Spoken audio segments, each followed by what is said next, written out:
ये कैंप अभी जमीयतुल मालेगांव मदनी रोड की जानिब से लगा हुआ है। दरअसल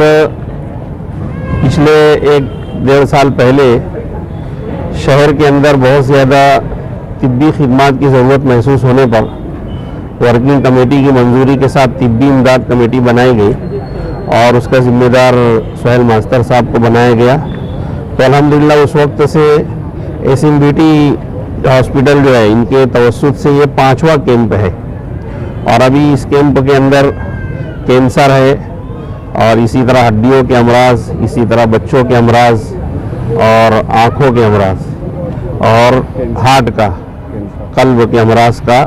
यहाँ पर चेकअप जारी है। और ये पूरे मुल्क के मशहूर मारूफ डॉक्टर साहब यहाँ पर आए हुए हैं और आलमगीर शोहरत याफ्ता हैं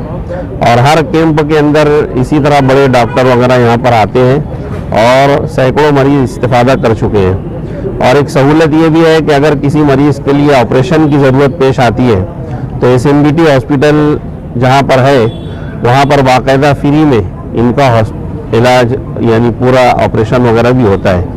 जमीयतुल उलमा तिब्बी इमदाद कमेटी की जानिब से यूनानी मेडिसिन का भी एक कैंप अल्हम्दुलिल्लाह लग चुका है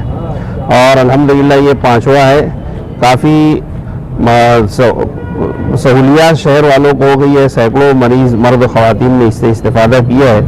और अल्हम्दुलिल्लाह ये काफ़ी कारगर साबित हो रहा है। अभी का जो ये कैंप है ये SMBT हॉस्पिटल और उसके स्टाफ के इश्तिराक से जमीयतुल उलमा मालेगांव मदनी रोड के ज़ेर एहतमाम हो रहा है। इसके अंदर ख़ास तौर पर जो सुहेल मास्टर साहब है और उनके सेवक सोसाइटी के जो रफ़क़ा है ये सब इंतज़ामिया में और हमारे जमीयत की जानिब से और हमारे अब्दुर्रहमान प्यारे साहब और अपने शाहिद मोहम्मद इलियास साहब ये सब यहाँ पर हाजिर हैं हम लोग। और ख़ास तौर पर इस कैंप के अंदर अंजुमन जो यहाँ मालेगांव स्कूल गर्ल्स और उसका स्टाफ इसके भी शुक्रगुजार है कि इन्होंने जगह भी फराहम की। ख़ास तौर पर इसके चेयरमैन जो हाजी मोहम्मद इसाक ज़र वाले इन्होंने ख़ास तौर पर इसकी इजाज़त दी और जो तमाम सहूलियात यहाँ पर वो फराहम की उनके भी हम शुक्रगुजार हैं और मरीज़ान से और भी दरख्वास्त करते कि इससे इस्तिफ़ादा करें और जो है अपनी दुआओं में जमीयत के कारकुनान और अहदेदारान को याद रखें ताकि इस तरह की खिदमत और भी आइंदा मुस्तक़बिल के अंदर होती रहे।